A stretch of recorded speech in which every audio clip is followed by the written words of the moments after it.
22nd, 1985, at the Reeves Home, 1184 Green Valley Road, Watsonville, California. Arrangements for this interview were made by the Oral History Committee, which is jointly sponsored by the American Association of University Women, Watsonville Branch, and the Pajaro Valley Historical Association. Althora Snyder, Book Museum archivist, is the interviewer. Yesterday we did talk about your childhood, but I wondered today whether you had any other thoughts about things that you remembered.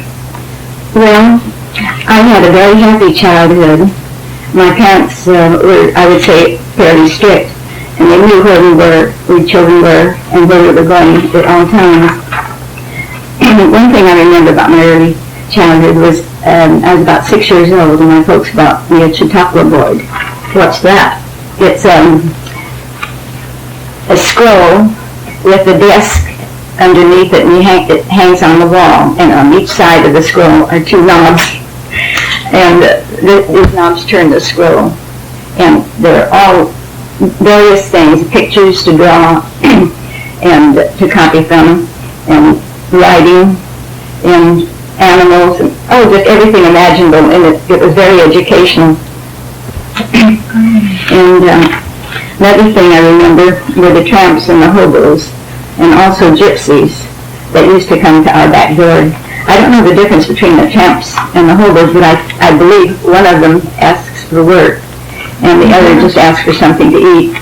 And they must put a sign on the picket fence or something or other, because the same ones come back every year, or came back every year. How close was your house to the railroad tracks? We only lived about from the railroad track, but that didn't matter. They were every place.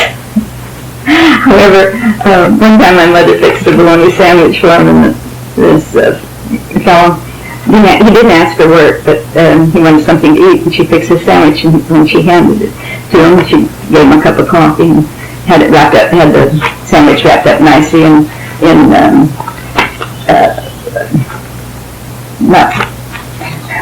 wax paper. And he opened the sandwich and he said, bologna. He walked away. That turned my mother from handing out sandwiches.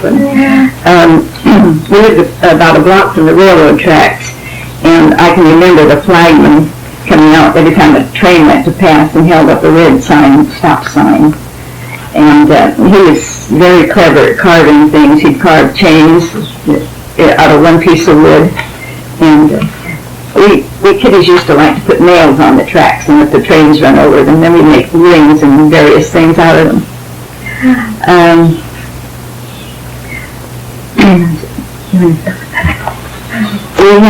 We walked to school. We walked about a mile, my brothers and I. We had no transportation, except on rainy days our daddy would take us to school. And there were about 3 different routes that I took. And one of them was up First Street to Main, and then down Main to West or East Lake, where the primary school was located. And the other was up 2nd Street, and the other would be up 3rd Street.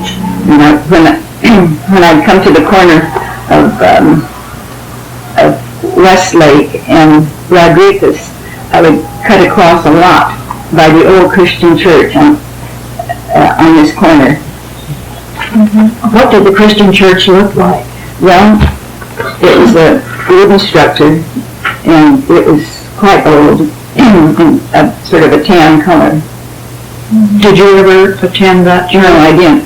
But I do believe, I'm not sure, but I do believe that one burned down. Either burned down, it was torn down, either one. Mm-hmm. And the new stone church was built on Alexander on East Lake. Did any of your relatives attend that Christian church? Magnus Oakes and my uncle and his family attended. In fact, he was choir leader there. And there was a little girl that lived across the street from me. She and I used to go to school each day together.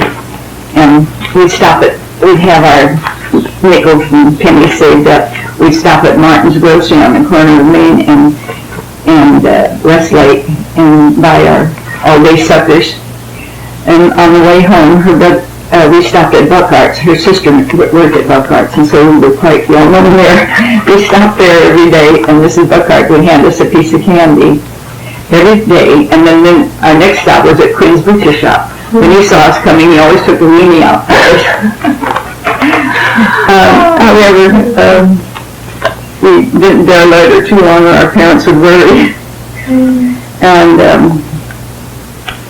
at school, we didn't have PE in the lower grades, but we had so many different activities, such as ringing on the rosy and drop the handkerchief and statue and tag and farmer in the dell and jump rope. And when we used to say bean porridge hot, bean porridge cold, bean porridge in the pot, 9 days old, jumping to the rope. And then we'd, while we were jumping rope, we would, they would say salt, pepper, vinegar, mustard, cedar, cider, hot. And when you come to hot, they turn it real fast and you really had to jump. Then there was a double rope. That was a little more difficult, but we mastered it.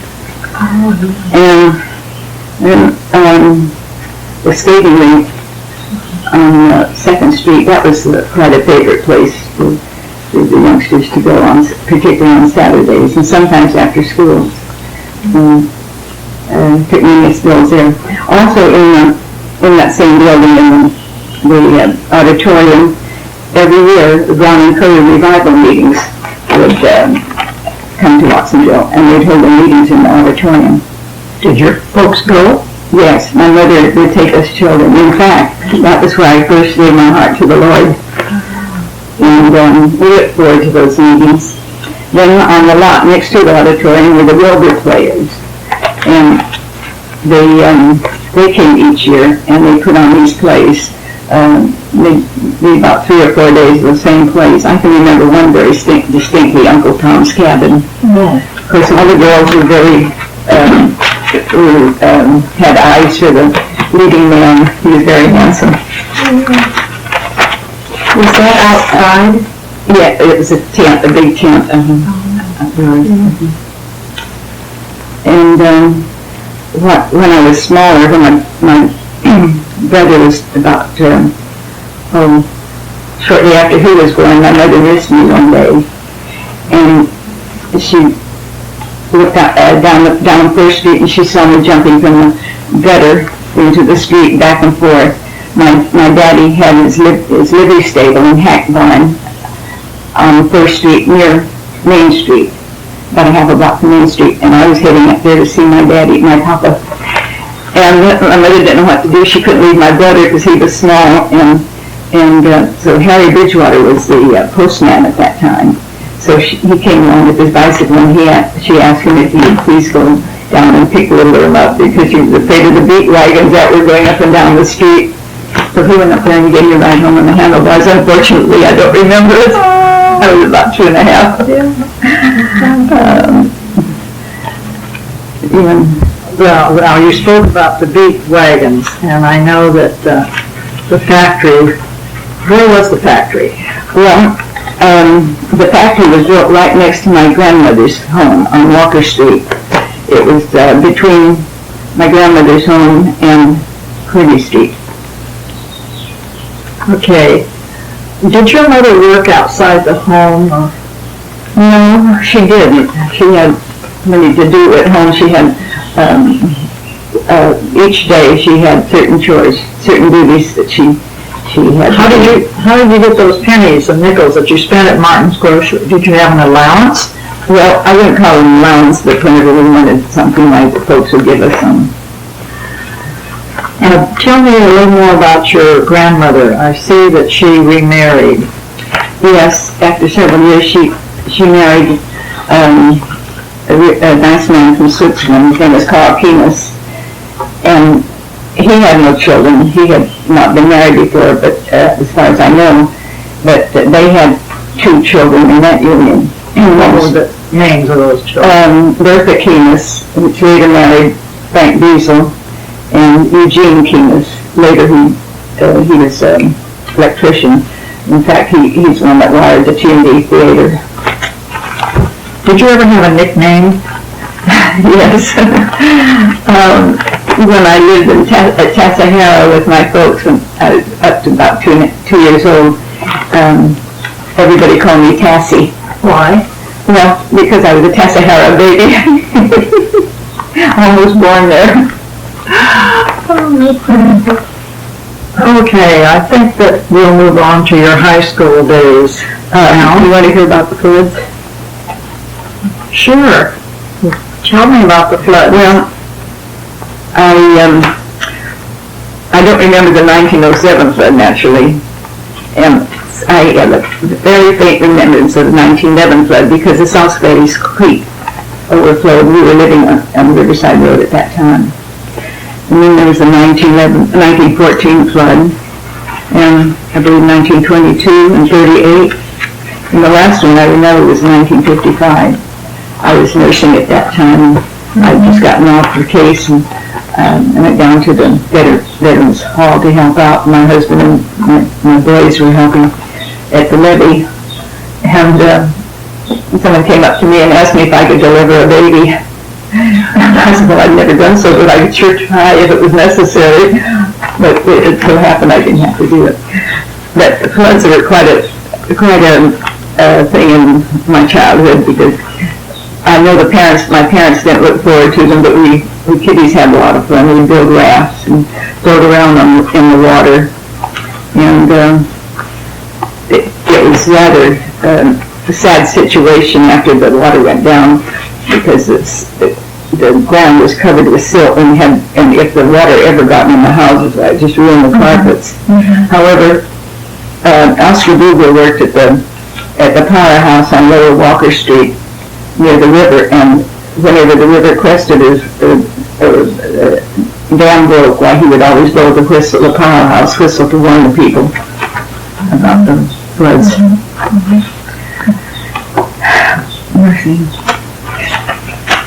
You understand? Irma, when you went to high school, were you required to dress in a certain manner? No. At one time, they wore white middies and skirts, I believe, but not when I attended. I didn't take a 4-year high school course. I took a 4-year commercial course, and that was shorthand and typing and business, arithmetic and bookkeeping, spelling and penmanship, and so on. And I was happy really that I signed up for a 4-year commercial course in preference to the high school course because it came in handy later on. Tell me who some of your teachers were. Well, there was, of course, art was my favorite subject, and I had Miss Waite. She was a dear little old lady. And Miss Spalding, and Mr. Munson, Mr. Faulkner, Miss Palmer, Miss Bloor, and I can't recall my math teacher's name, but he sat in front of the class and read the Sacramento Bee all morning. And I think that's one reason I didn't like math, because I really didn't get the fundamental parts of it. Exactly. And then, of course, Faye Briggs, I can't recall her maiden name. Armstrong. Faye Armstrong, that's it. She was, all 4 years that I was in high school, she was our PE teacher. And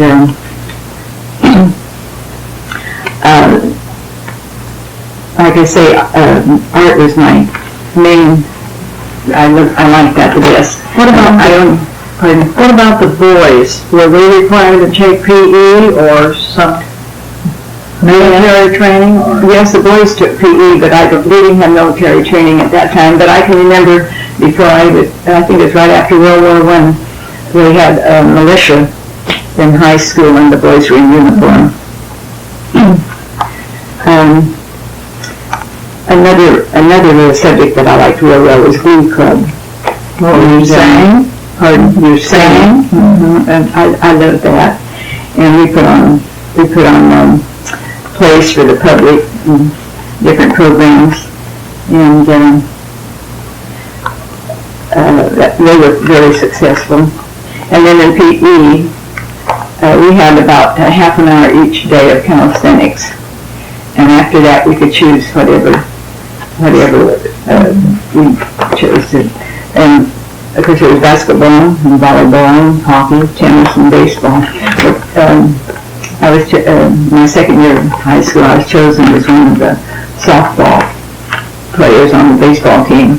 And we had a lot of fun going from one town to another, playing the different How far did you go? Oh, Monterey, Salinas, Santa Cruz, and Dillon. Not too far. We went by bus.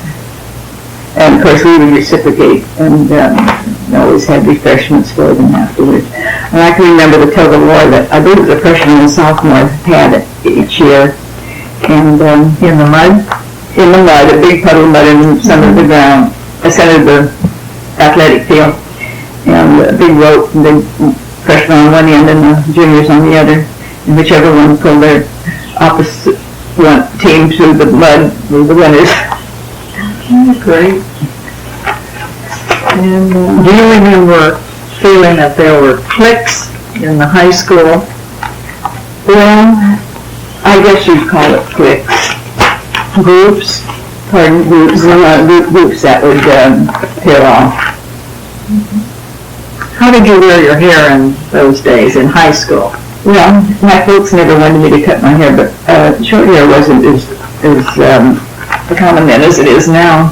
And so we used what they call wraps that they made of hair. They put inside and then pulled the hair over it, and then a bun in the back. The front was fizzed up any way you wanted it. But I never cut my hair until I was 18. Which high school teacher influenced you the most? Well, that's hard to say. My drawing teacher had a great influence on me, and also my PE, not my PE teacher, but my shorthand and typing teacher, Miss Palmer, Nikita Palmer, and Mr. Faulkner, my shorthand and typing, my bookkeeping and business arithmetic, and I guess that's all he taught. I didn't have Mr. Munson for many subjects, just he was more or less as a substitute. What do you remember about parties during your high school life? Well, there were quite a few private parties that we went to, and then of course there was the prom, and the junior prom was a lot of fun, but after a while some of the boys, I don't know if it was through jealousy or what, but they broke in and took the refreshments and it caused a disturbance. Was there any punishment attached to that? I really couldn't tell you, I don't know. We didn't get it. Were there any Halloween parties? No, I can't recall any Halloween parties. There probably were, but I can't recall any particular one.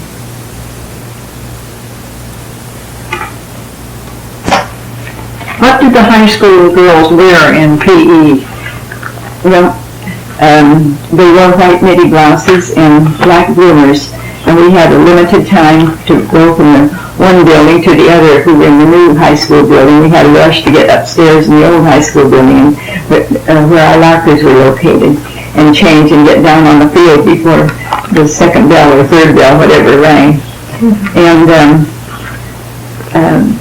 outside of that one, tennis shoes, of course. After PE class, were there showers for you? We didn't have showers in our days, no. We took our showers at home. If we had showers at home, it was usually a bathtub. What made you decide to take a 4-year commercial course instead of a regular? Did someone advise you to do that? No, I don't think so. I just decided myself that it would be more beneficial to me in later years, and which I am happy that I had done that. In fact, after I finished high school, I went to work for Sheehy and Cumming Brokerage. I was a stenographer there. I didn't have to do with bookkeeping. I didn't particularly care for bookkeeping. Carrie was a bookkeeper. She'd been with me for a number of years. Where were they located? above, they were located on Main Street across from the Fox Theater upstairs. About how long did you work I there? didn't work there too long, probably 6 months or so, and I was engaged, I became engaged, and so I decided to work in the Apples. I could make a lot more money in the Apples before I got married. Which Apple company did you work for? Oh, I have to stop and think, I can't remember his name. Maybe it'll come to you later. Let me go back to the high school. You mentioned the senior prom. Where was that held?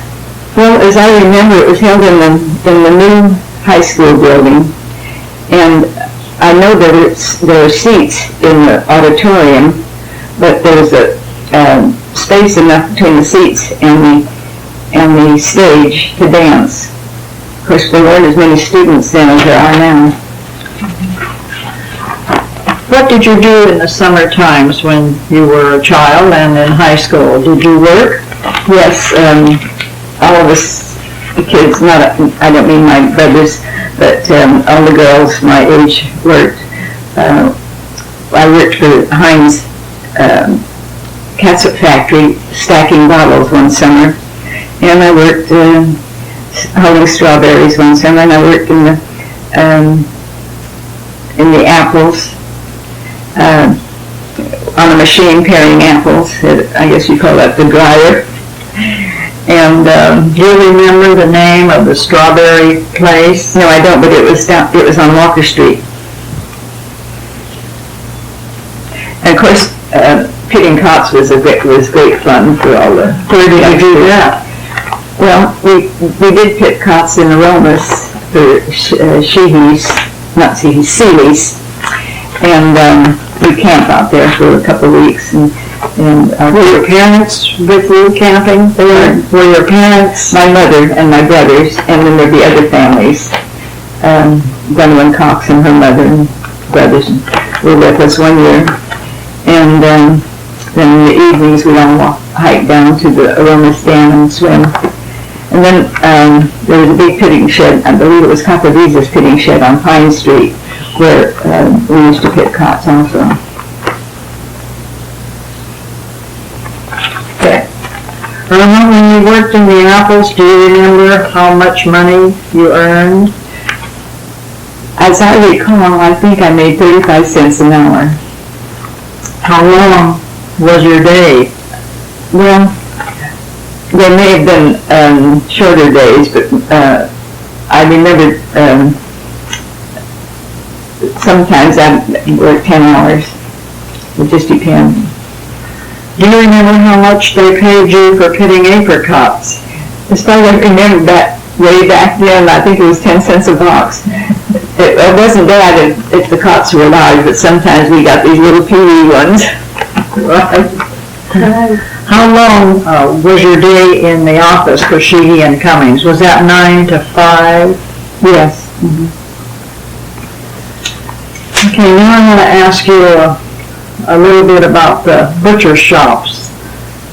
The Tuttle Company, your father worked for them? My father worked for the Tuttle Company, but not in the shop. Where? He worked at the slaughterhouse. Where was that? He was working in the slaughterhouse before he went into his own hack business. He was in the hack business working for, as I said before, I believe it was Daddy Bear, B-A-E-U-R. But then he and Mr. Kennedy got out. I'm not sure, but I think it was Mr. Hanson.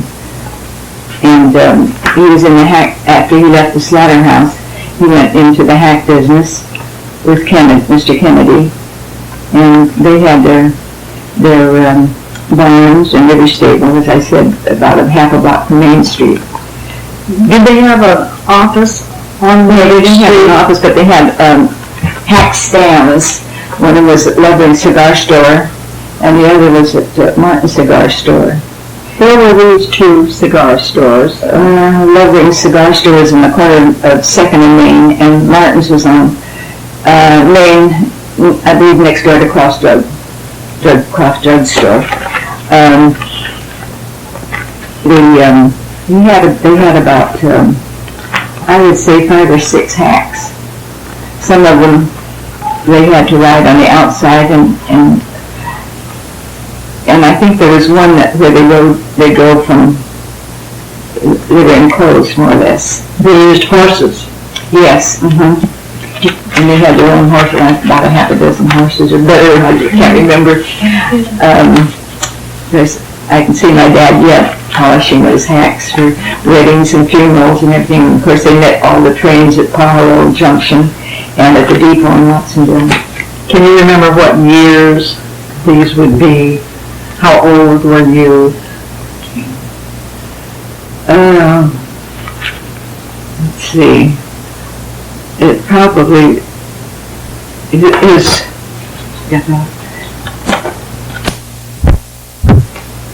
Irma, about what years was your father in the taxi business? In the hack business. I believe it was about 1911 when he and Mr. Kennedy went into partnership together. And they were in the hack business until the automobiles became popular. And What do you remember about their first automobile? the first automobile I'd ever seen, Yes. it was Dr. Bixby's little electric car. I believe that was the first automobile I'd ever ridden in was a Buick. Do you remember Buick touring car. Do you remember what kind of car your Kennedy and Oakson bought? One of the first ones they had was a Winton limousine.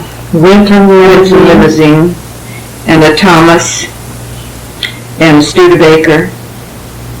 And then they had several Model T Fords, touring cars. Did they buy those in Watsonville? No, they had to order them, and my father would go to San Francisco and bring them home. You mentioned 2 hack stands on Main Street. Where were those located? In which saloons?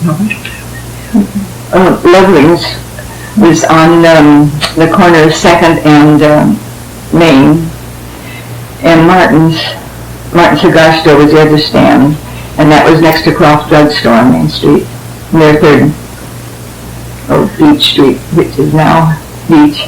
About how many years was your father in the hack business? In the hack or taxi business altogether. Taxi business. When did he quit the taxi business? Well, my father passed away in 1924, and he was in business up until the time he passed on. Well, he was. He didn't butcher again. No. All right, we'll move on to some of the other businesses along Main Street. Did you ever go to the T&D Theater? Oh, yes. Was there any other theater? The first theater I'd ever gone to was a Lyric on Main Street, and I can remember the picture I saw, but I can't remember too much about it. It was called Baby Violet. Now, you know, at the time the T&D Theater was there, I can't recall another theater. You mentioned Mrs. Buckhart giving you candy. But did they not have a wagon? Yes, my brother, Mrs. Buckhart asked my brother about getting a wagon and driving for them and selling Buckhart's ice cream. So my dad bought a wagon and painted it, and I painted the sign on the sides. And I guess my brother was about 15 years old when he sold ice cream out of the Buckhart's ice cream wagon. He'd drive around town, and he had a little bell, and all the kiddies would come running out after an ice cream cone. Which brother? Oh, it was my older brother, James. Okay, Is that about